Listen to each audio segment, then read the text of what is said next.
Hello everyone, welcome. It's Gihan Pereira here, and today I want to talk about leadership and three things that we're learning as a result of the pandemic. And I've called these post-COVID trends, even though we're not in any way through the pandemic yet. But it's three things that research-based things that people have discovered about dealing with crisis, challenge, uncertainty. And of course, a lot of us are still in a situation where there is crisis and there are some challenges happening in our lives. So I want to share them with you today. This might end up being a two-part program because I want to cover three of them today, and then some other trends as well, because obviously there's more than three of them. But I do want to make this interactive, and there'll be the chance for you to participate. There'll be a couple of little exercises as we go. So a couple of little housekeeping things. I'm allowing you, like, if you want to turn on your microphone, if you stop for questions, and when you get the chance to chat to other people, absolutely do that. So please do that, but also use the chat, and I'll ask you questions as well. It won't just be for you chatting among yourselves, but please feel free to do that as well as we go. So if you've got questions and I've got questions for you, I'll ask you to type in the chat, and I'll keep an eye on the chat room as we go. I'm looking at all of you in gallery view at the moment, and not everyone's got their video turned on, and that's completely okay. Can I ask for you, if you don't already have me in speaker view, then do that. It'll be much easier for you to see the slides and see what I'm doing when I do the exercises. So my rules of engagement in all my presentations are simple. Just I want to give you things to think about. So we've got 45 minutes together, 45 to 50 minutes, and I want you to have things that will get you thinking, and also think in this session, but also be a bit playful. So I will ask you to engage. There'll be opportunities for you to engage, and you'll get more value for yourself and for everybody else in the room if you're playful and you think a little bit bigger, you go a little bit further than you think might be safe when you're back in your workplace or back in your communities, because it's easier to go that way, to think big, and then if you have to walk it back when the rest of life takes over, that's okay. It's easier to do it that way than to only think small and to have a very narrow focus here and then try to expand when a whole bunch of other interruptions and distractions are coming along as well. But also, I really want to give you some practical things that will help you take action. I think a lot of people, looking at the names here, a lot of people have already been in my presentations before. But for those who haven't, I'm not going to give you a lot of detail about me. You can go to my website, gihanpereira.com, and find out all about that. I work with a lot of clients around Australia, New Zealand, the region. These are just some of the clients I've worked with at a leadership level. And it's interesting, and the reason I'm sharing this is just to show you that some of them are large organizations, some of them are small, some of them are not-for-profits or for-purpose organizations, some of them are really commercial, they're across Australia, some of them are international, and all of them, I would say almost without exception, they're facing similar issues as leaders, trying to manage this at the moment, this pandemic, but this time of great disruption and uncertainty and change. So first, to start with, let me share with you some research that was done by Macquarie University and another group. They did this research in the middle of last year, so about a year ago.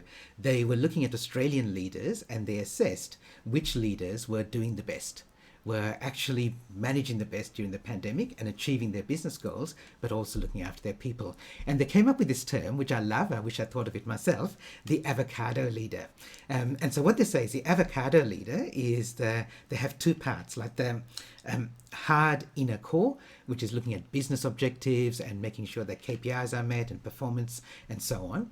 But they've also got this soft outer layer that thinks about the people. They're people as well. And the best leaders, of course, have always been avocado leaders. They've always done both. They understand that it's people who are driving our performance and profits. But in a crisis, this becomes even more important in challenging times. Because I think in normal times, people tolerate mediocre leaders. They may not like them, but they tolerate them because it seems like it's too hard to get rid of them. It's easy to just go along with the flow. But in challenging times, those leaders are ruthlessly exposed. And so today, I want to encourage you to be more of an avocado leader. I remember early in the pandemic, especially early in the pandemic, there were people saying we're all in this together, we're all in the same boat, and I don't think that's true. I think we're all in the same storm, but each of us is navigating our own boat through that storm. And unless you know somebody's situation really well, even if they're really close to you, and even if you think you know their situation really well, then you don't really know what boat they've got to navigate through the storm. In fact, last month I did an online presentation. I think some people here were in that presentation. And I said at the start, and I'm going to do it in a slightly different way in a couple of minutes. I said at the start of the presentation, how are you feeling? Just type in the chat room, how are you feeling? And these were some of the responses that came up.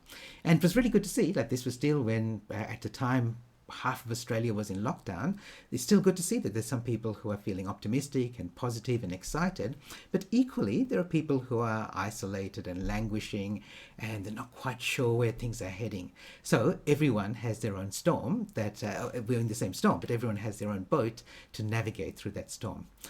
So I'm going to ask you how you're feeling, and I'm going to do it though in a way that I did for a conference almost a year ago in September last year, speaking at a large conference here in Perth, because we had eased many of our restrictions and we could have large groups of people. So this was 750 or so firefighters. And asked them, well, of course, they'd been through some pretty big things in the year, not just the pandemic, but remember at the start of the year, we had our worst bushfires ever, and we were thinking, oh, it couldn't get any worse than this. And the fireys, of course, had been through all of that. And I said to them, like, if you're thinking ahead to 2021, what will be your theme song for the next 12 months? And this is what I'm going to ask you as well. And so in the chat room, can you type in, if you had to pick a theme song for not only where you are now, but if you say, this is going to be my theme song for the next year, what would it be? Would it be something wistful and looking back, like if I could turn back time, like Cher? Or would it be a bit more defiant, like Elton John, I'm Still Standing? Would it be Pharrell Williams, Happy? You're one of those people who at the moment you're happy, and that's okay. That's okay. What would be your theme song for next year? Let me have a look at what people are saying in the chat. Yeah, I Will Survive. Thank you, Sophie. Great. I'm Still Standing. 18 Till I Die. I see a whole bunch of them, and it's really interesting. I've asked this question a few times over the last year, and it's really interesting to see. Yes, I Ain't No Mountain High Enough. We're Family. I Get Knocked Down. Things Can Only Get Better. So mine, by the way, is Pink's song, Just Give Me a Reason. Not because of the title, but because of the lyric that says, we're not broken, just bent. And I think a lot of us are feeling bent at the moment. And of course, some are feeling broken. But I reckon for us, we will rise up stronger. Dancing Queen, Final Countdown. Fantastic. Wow. Thank you very much for that. So the thing is, like, we're going to talk about leadership, and we're going to today talk about that soft outer shell of the avocado leader. So the people side of things. And I've shared this with some leaders, and sometimes the reaction I get is it's a little bit too hard, because as I said, there's some leaders who have always been avocado leaders and they always think about their people. But for those who haven't, or have to now have a greater focus on their people, they sometimes go, this is just a bit too hard at the moment. There's a lot going on, and if I spend all my time thinking about my people, I won't get anything done. But this is the point. You don't have to, it's not 100% either or, and you have to give up the hardcore, the business objectives to be able to do the people stuff.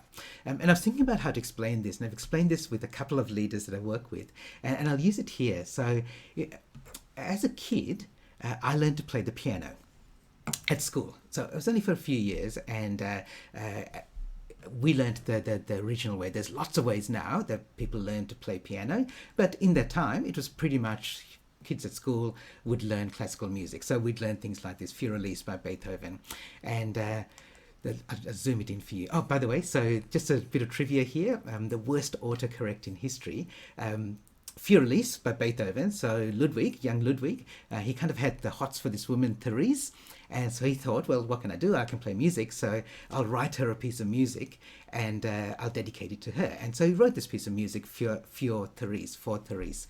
But unfortunately, the guy who was transcribing it couldn't read his writing, and so he thought he was writing it for Elise. So it ended up being one of the most famous pieces of music in history now. But it was written for the wrong, it was dedicated to the wrong person, because Furelise, and poor Therese, who knows what happened. I think she's dead now, but unfortunately she never found out that Ludwig kind of had a thing for her. Okay, so some people here will know how to read music, and if you do, it's like this might be kind of recognizable. If you don't, it might just look like a whole bunch of little squiggles and lines and angles and little funny symbols. The thing is that if you learn classical music properly, every one of those little bits of black on that bit of paper, on that sheet of paper, means something. So one of them says you have to play slightly louder, then go softer. The curvy line tells you how you should use your fingers when you play that note, and so on. Everything means something. And the more precisely you play it, the higher you're rated. So somebody who really understands classical music well can listen to somebody and say, they played that note exactly the way that Beethoven intended it, right? Now, for me, I don't like to say that I didn't have the talent, because I never like to tell people they don't have talent. It's about putting in the hard work and the persistence and the determination, and I didn't have that. I didn't have that grit, determination with classical music, with piano. So in fact, I think piano was the only class I ever wagged at school. Don't tell my parents. And for me, like, I was a good kid, right? So wagging a class wasn't going and smoking behind the toilets. It was going to the library to do my maths homework. But I hadn't practiced. I wasn't good enough, and I didn't really want to face Mrs. Hanrahan to say that I hadn't done it at the level that I should have.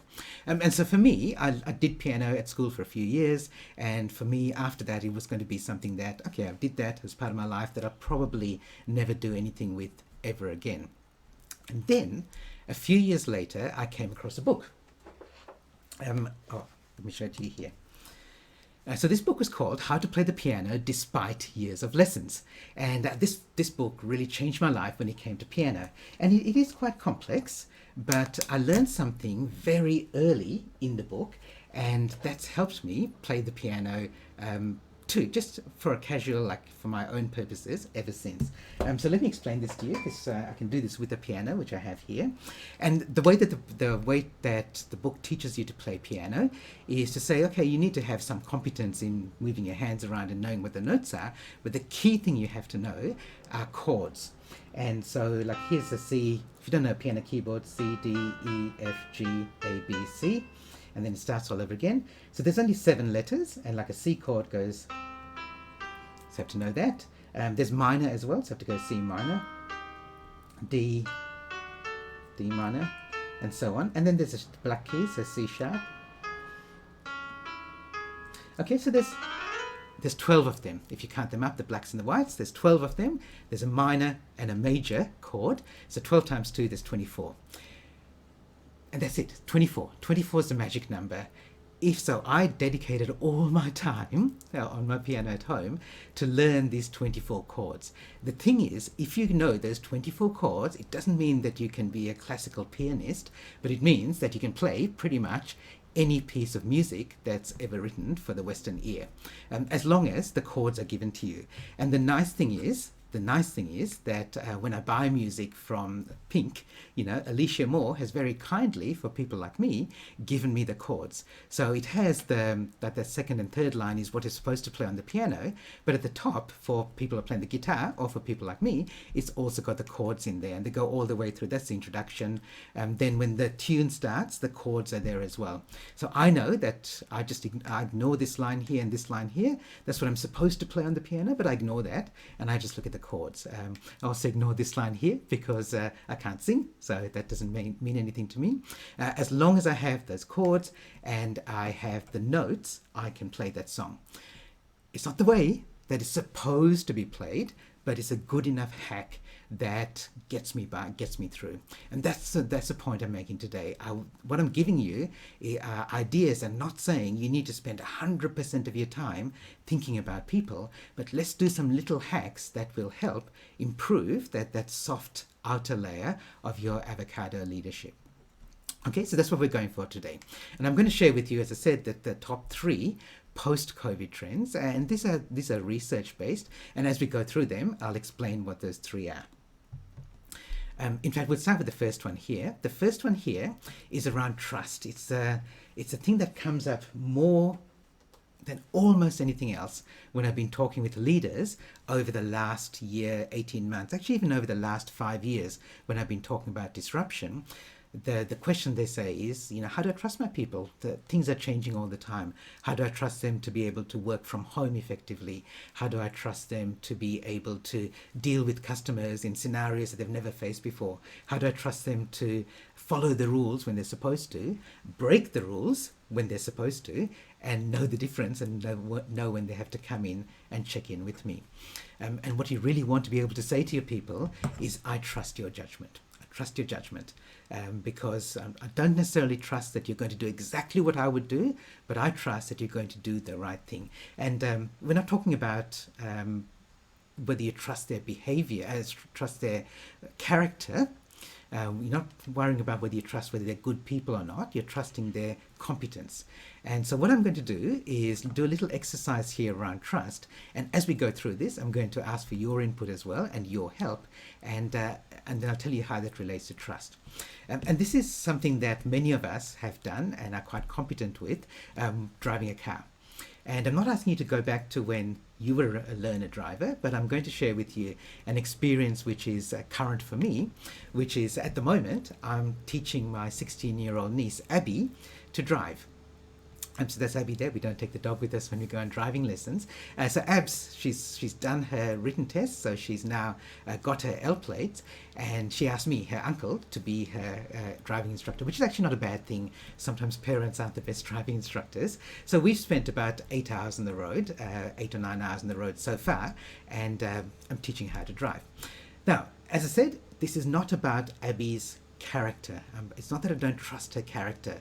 She's a wonderful 16-year-old. She's smart, she's mature, she's emotionally intelligent, she takes after her uncle, all those sort of good things. So I don't have any questions about that. When she drives, I know that she's not going to be speeding, she's not going to be drink driving, she's not going to be driving a getaway car for a bank robbery. So it's not about that.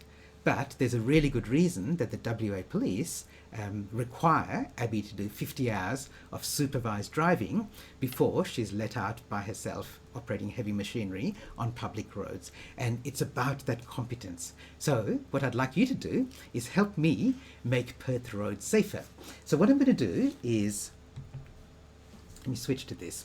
What I'm going to do is I'm going to take you through 4 scenarios that we have in the 8 hours that Abby and I have been driving together that we've faced. Actually, 3 of them we've faced. The 4th one we will face because it's close to the examining centre, and we've been told that lots of learner drivers get put into this really complicated scenario. So we'll do these 4 scenarios from easiest to most complex, and I will ask you in each of them, what does Abby need to learn in each of those scenarios?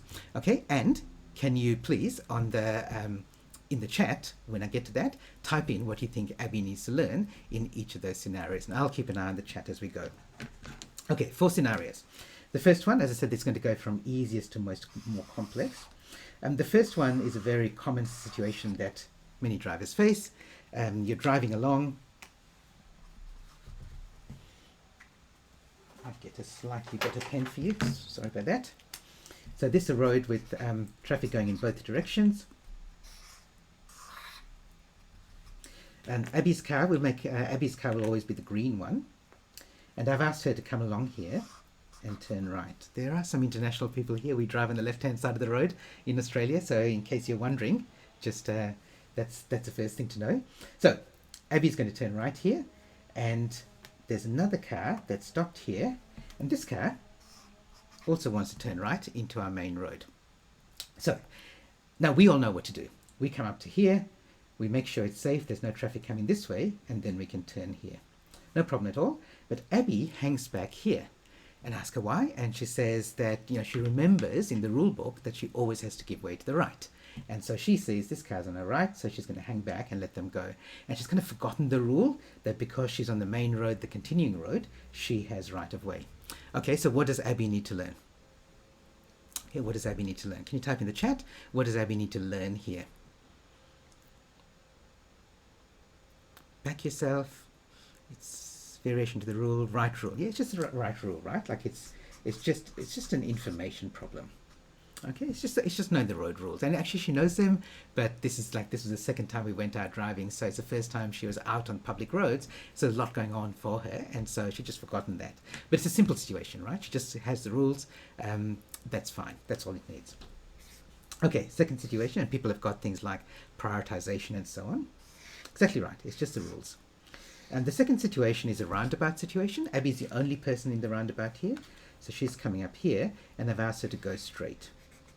Take the second exit, as Google would say to her, and she knows pretty much how to handle this situation. So she knows that she enters the roundabout here, there's no other cars, so she can enter. She comes to this point, once she passes that exit, she has to indicate left to say that she's now moving. She's going to leave at the next exit. So the only tricky thing is, like, she's got her hands on the wheel because she's holding them, so that the car's still turning, and she has to indicate at the same time with one of her hands. And it's a little bit trickier because sometimes she's driving her mum's car, my sister's car, the indicator's on the right. Sometimes she's driving mine with the indicator's on the left. So she hasn't quite got the mastery to be able to do those two things together: hold the wheel and indicate. What does Abby need to learn? What does she need to do? Okay, I'm having a look what people say in this chat. Multitasking, coordination, skills, know her surroundings, slow down. Yeah, that's right. Coordination. Yes, coordination stuff. I'm going to use the word somebody used here. So skill. Okay, so essentially, she knows what to do. She just hasn't practiced it enough. So she's got the basic skill. Like, she might have done some initial work on it, but she still has to do a little bit more to get to that level of mastery. Okay, good. Okay, third situation. What's the third situation? This is just a single road, but it's a two-lane road that's merging into one. Okay, so there's traffic going in, two lanes of traffic going the same way. Here's Abby, here's another car, and she's asking me, who gives way, who has right of way. Now, she's competent enough to know that if she's up here, and this other car's way back, she's competent and confident enough to know that she's happy to take control and take right of way. She still knows she needs to indicate and look over her shoulder to make sure there's no one coming, but she will do that and go safely. Similarly, if it was the other way around, that this car's way ahead, or even a tiny bit ahead, Abby, being the learner driver, is happy to hang back, let them go. She's okay with that. But what happens if it's like this? It's pretty close. She thinks she's ahead, not sure what the other driver is going to do. They might see an L plate and think, oh, I'm going to speed up because I don't want to get stuck behind a learner. Or they might think they're being kind by going ahead and taking control, and she's not quite sure what to do. What does Abby need to learn in this situation? Because she's asking me, okay, what do I do? Okay, let's see. Situational awareness, confidence, rules, judgment. No one in Perth can merge to speak fairly. I know. We Perth locals know this, right? So I'm going to use the word that Anne used, judgment. So this is, in many ways, this is a judgment call. So you can say there is a rule that you should follow, but in many cases, it's just a judgment call. And, in different scenarios, so for us, we tend to do this almost instinctively. We know what to do because we've experienced this so many times in so many different scenarios. But for Abs, it's kind of new to her, so she hasn't yet experienced enough to be able to make the right judgment call, which is why she needs lots of time on the roads. Okay, last situation. This is the one that we haven't experienced yet, but we've been told by other learner drivers that it happens frequently. This is a road in Perth, so people in Perth who know this is Wellington Street. There's traffic going in both directions.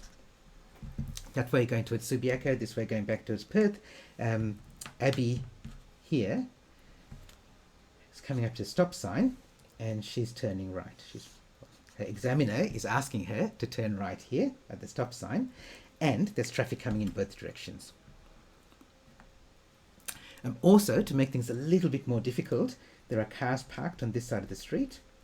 So even when Abby's at the stop sign, she can't actually see the traffic coming from her right that she has to turn across.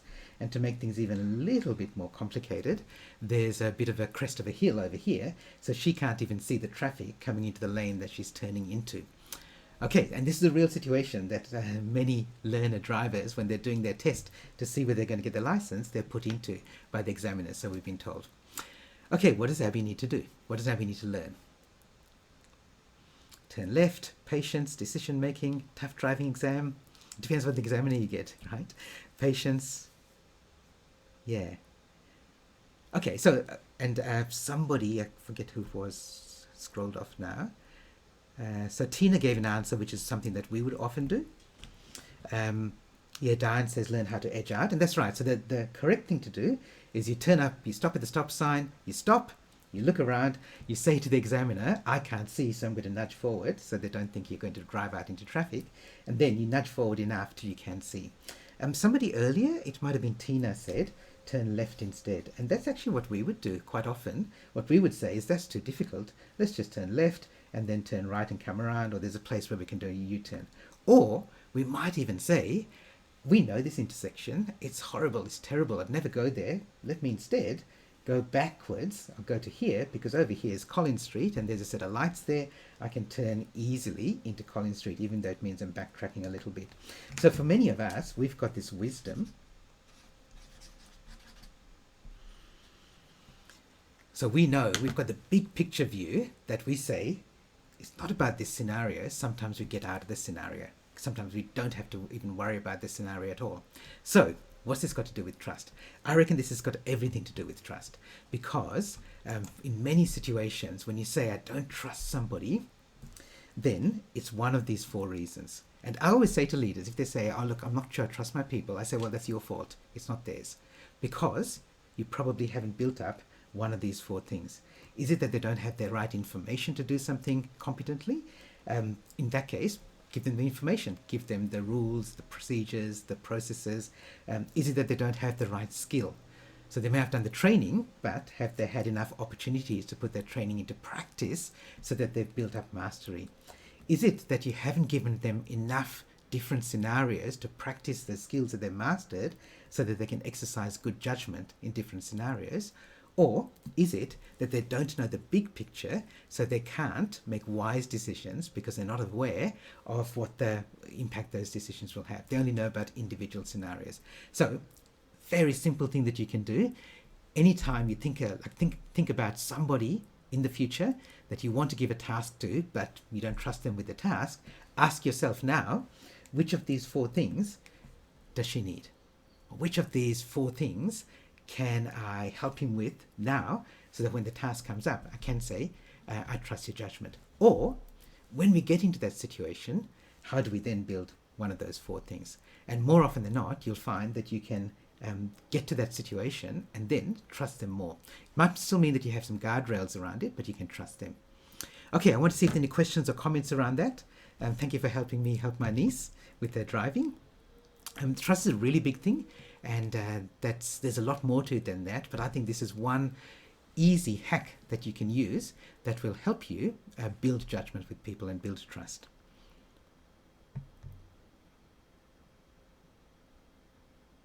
Okay, let me go to the next one. This next one, it really became highlighted at the start of the pandemic, and has happened and has continued for the last 18 months because we're going through a crisis at the moment. And this is around empathy.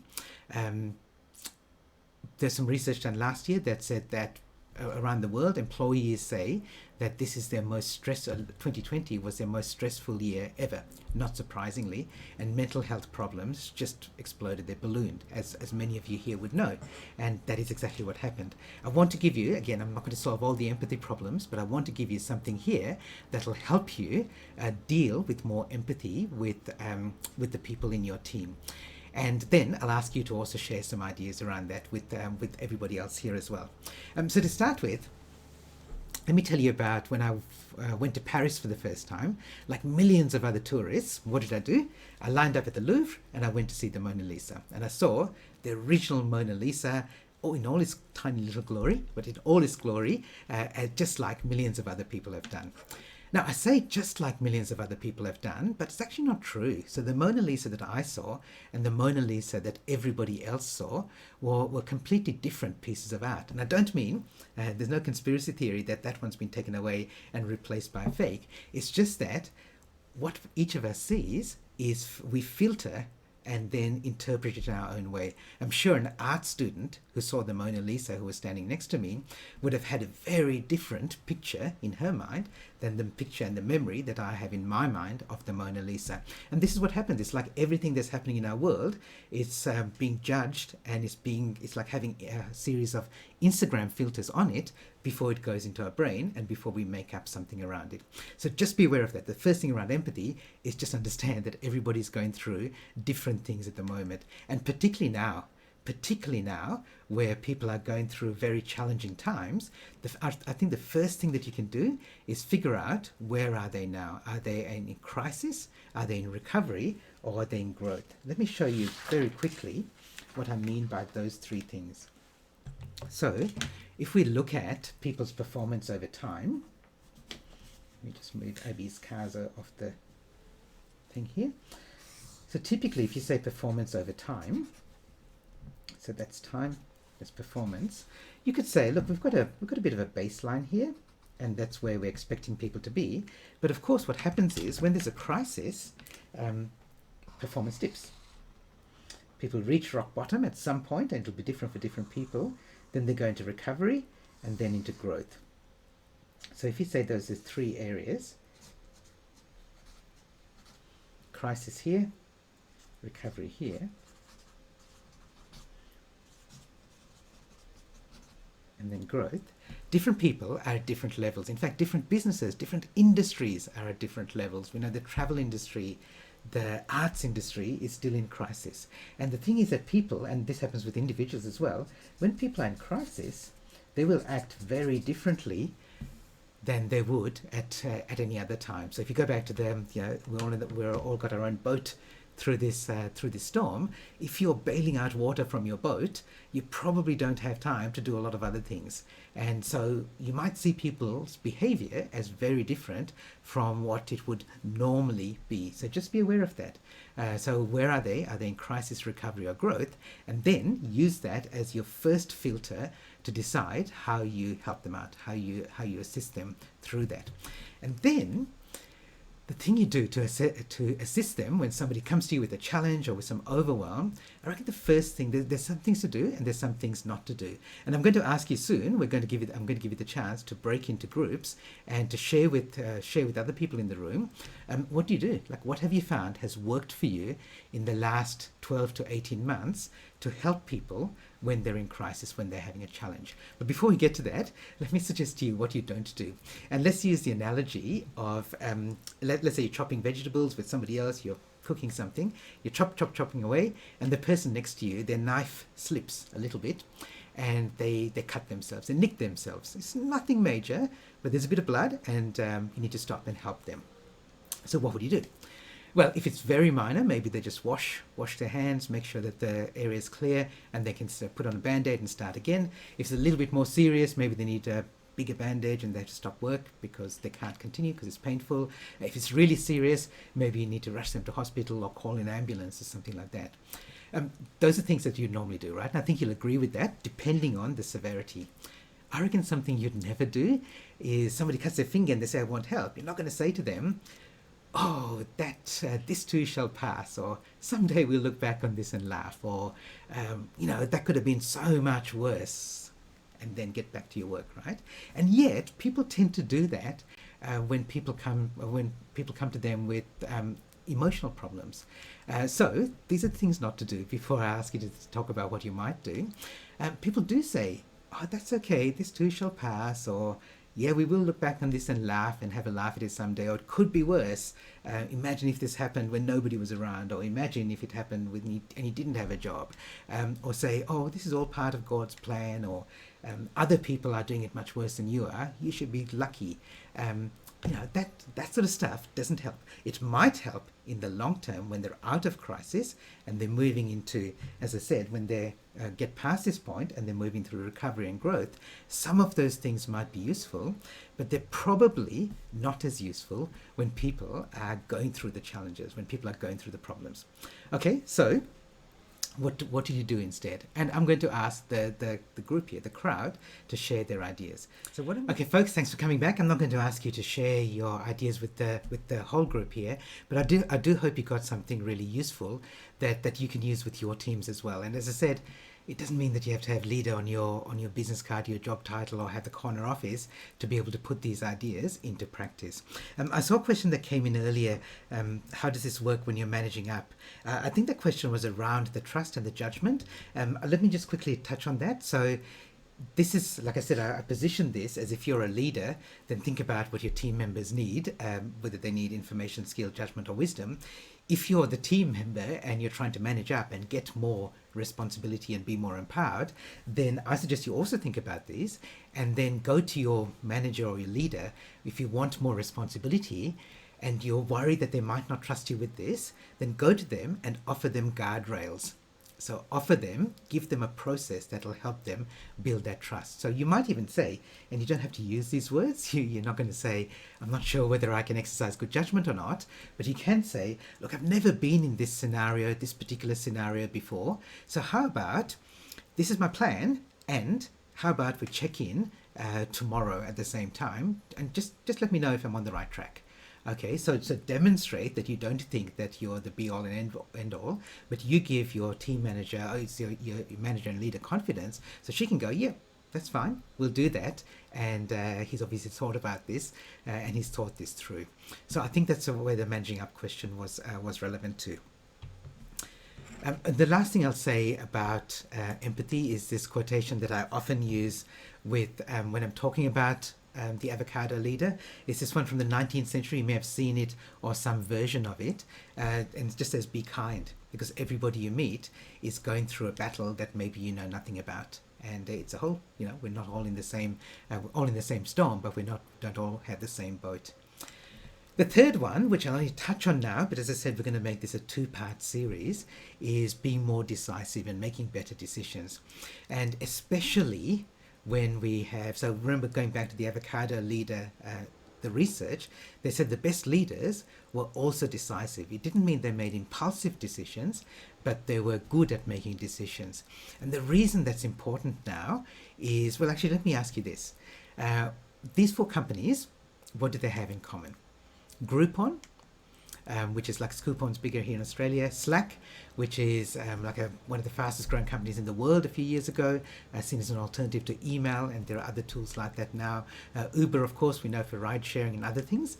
And WhatsApp, big messaging company. What do they have in common? I'm actually going to ask you, type in the chat room, what do those four companies have in common? What do you think? Because some people say to me things, and there's more than one answer. So disruptors is correct. Wendy, thank you. Some people say they're digital only. Some people say they don't have any assets. Like Uber doesn't own any cars. They're innovators. They're easy to use. One leadership team that I was working with, one of the leaders, she said, these are all things that my Gen Z kids can't do without. They're moved fast. Okay, and all those answers are correct. But one other thing that they have in common is that all of them were founded during the GFC, the global financial crisis, which we weathered that pretty well, as we're doing with COVID-19, speaking globally. But in the US, for example, it's called the Great Recession, because it had a massive impact in North America and Europe. But all of these companies were founded at that time. And of course, it's brave to start a company at any time, but so in some ways it's easier to start when there is already a massive disruption and crisis, because the crisis has done the hard work of disruption for you. When things are going well, everyone goes, oh, that's fine, we'll be right, don't need to change our way of doing things, we don't need to cut costs.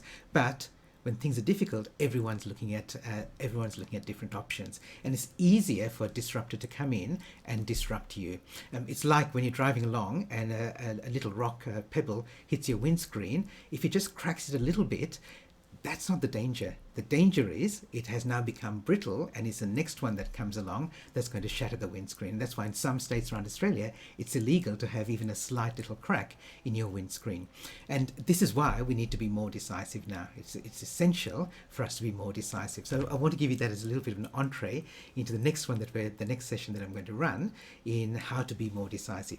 If you want a little bit more than that today, there's a great book by Chip and Dan Heath, which is called Decisive. And these are data, research-based strategies for being more decisive. Okay, so just to finish off, we talked about these three things. We talked about trust, and we did that exercise around your judgment. We talked about being more empathetic and the need for us to be able to make better decisions now. Just one last thing, that it's a new product that I've launched, which might be useful for you. And I did this because there are a lot of people who are running online meetings in lockdown or with hybrid teams. And so what I've created are these little mini presentations. So if you want to book me for a keynote presentation, either in person or online, absolutely do that. So I'm still doing that. But I also thought it's really useful to have these like little mini, like 12 to 15 minute presentations pre-recorded that you could bring in to one of your online meetings. So you have a regular meeting or you have a special meeting, you say, let's have Gihan in, he'll talk about an idea. So the idea is like this empathy idea, which I take a bit further than we did today, the trust idea, take that a little bit further than we did today. And the idea is you play the presentation, and then you've got also, I'll give you a little facilitator's worksheet if you want to run a discussion around that with your team in Zoom or in their Teams meeting. There's another one about being a possibility thinker and 5 mindsets for the future, how to get better solutions by going wider. The decisive one, if you're impatient and you want that one, that's there now. And also about reverse mentoring, getting the most out of your people.